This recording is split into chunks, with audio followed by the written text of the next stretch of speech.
I want to start out by telling a story. I remember when I was selling newspapers as a communist activist in Cleveland, um, the clothes that I wore were not something I really thought about that much. I grew up small town in Ohio, and there was kind of an attitude that men, in particular, should not be concerned about how they dressed. Right? That was more of a woman, feminine kind of thing. If guys shouldn't be doing their hair in the mirror, guys shouldn't be trying on different outfits. That wasn't masculine behavior. That it was not manly. Right? That men should not be deeply concerned about clothing.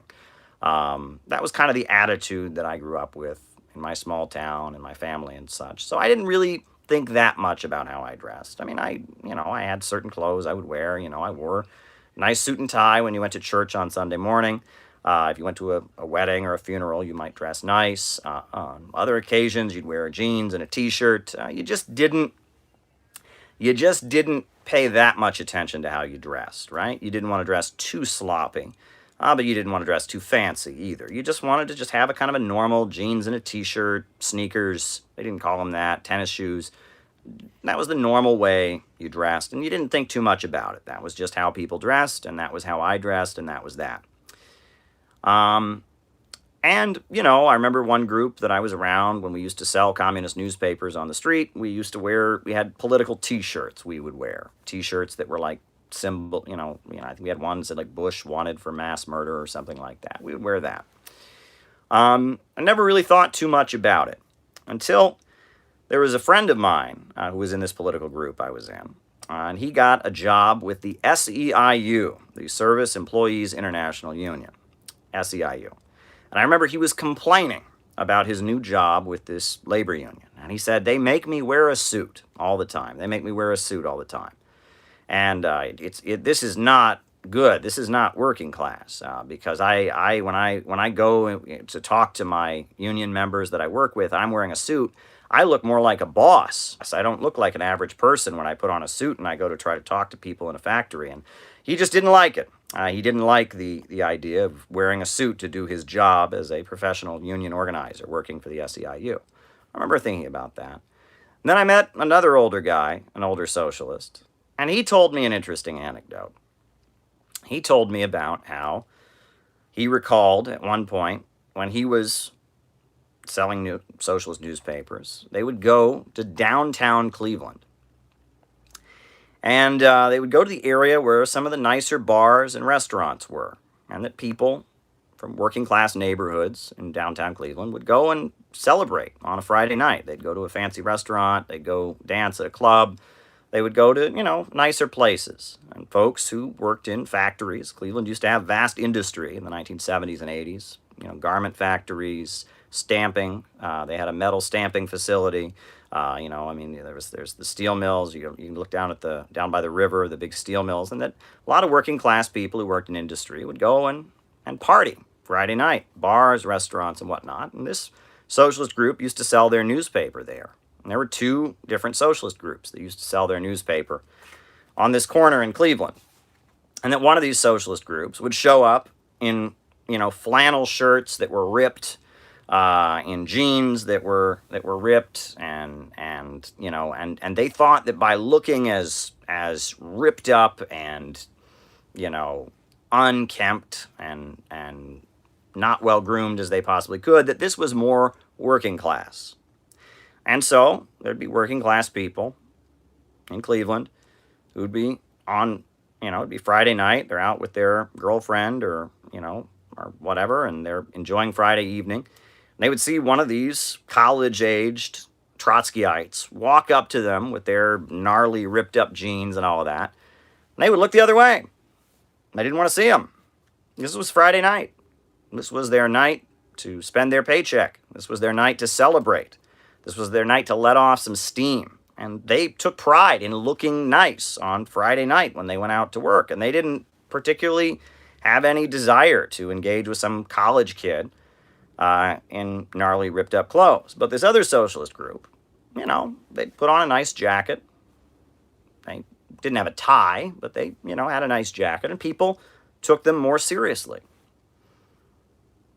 Another story that I heard, this was told to me, was that among people of color, there's a joke about white people.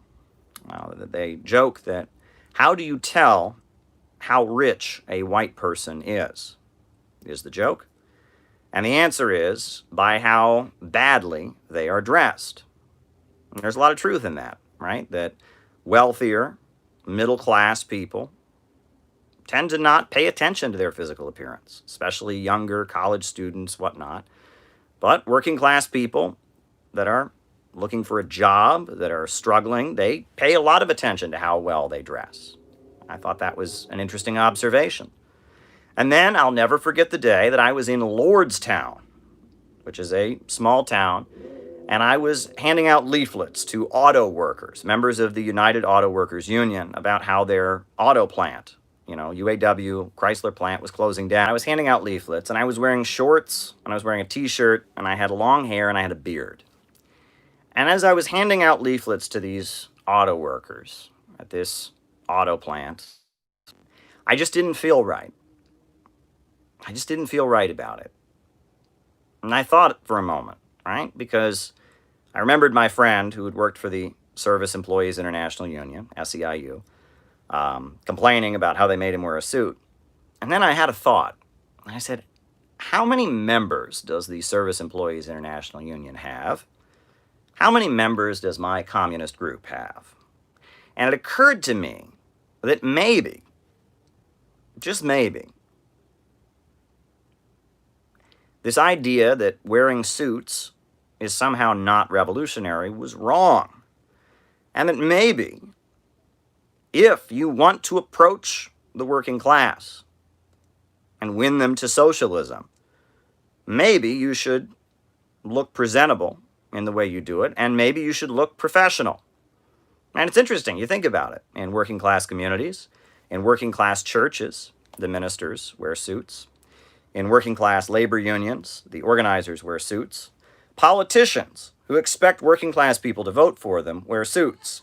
But yet, young anarchists and Trotskyites and social democrats and activists dress as gnarly as they possibly can, ripped up clothes and all of that, because they think it's revolutionary. And it occurred to me that maybe if we're trying to get out of the movement and get to the masses, perhaps wearing a suit and tie is what one should do. And that belief stuck with me. When I went to the World Festival of Youth and Students in Quito, Ecuador, I went again to the one in Sochi, Russia. I saw communists from Africa. I saw communists from Asia. Saw communists from South America, all wearing suits. All wearing suits.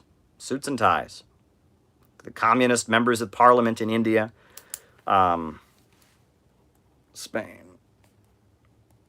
Communist members of parliament in Egypt, communist members of parliament in many parts of the world, communist organizers of youth groups wearing suits and ties.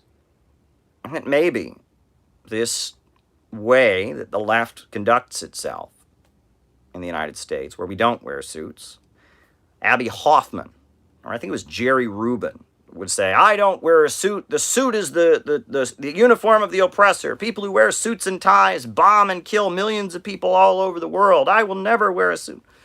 That kind of thinking is not in line with serious revolutionary organizers. And that kind of thinking, I came to understand, was a manifestation of ultra-leftism.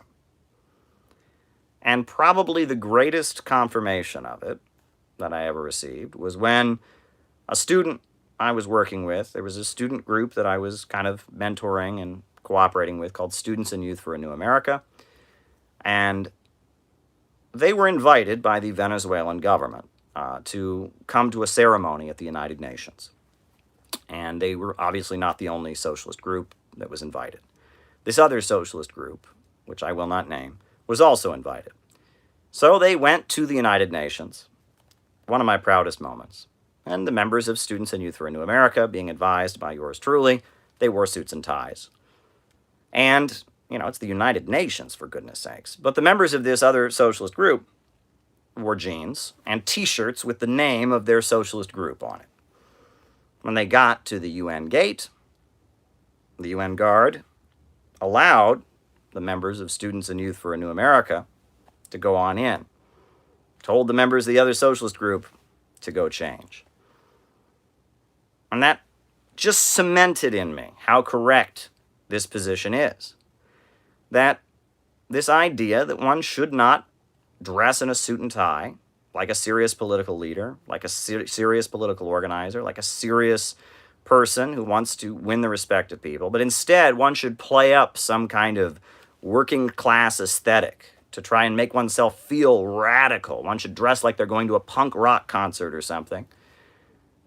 It confirmed my understanding that that was ultra-leftism. That was something that needs to be gotten past. That serious politicians, serious revolutionaries wear suits. And that not wearing a suit is not working class. It's not working class. It's not professional. It's not revolutionary. It's childish. If this is a game to you, this is a little kind of club that you have with your friends where you feel like you're ultra-revolutionary and you're trying to prove to your friend that you're more revolutionary than he is and that he's more revolutionary than you are, and you're both trying to kind of pretend you're Che Guevara and he's going to pretend he's Mao, and you're going to imagine that you're going to have a people's war, but it's all just a game. Don't wear a suit. But if you're serious, put on a suit and tie.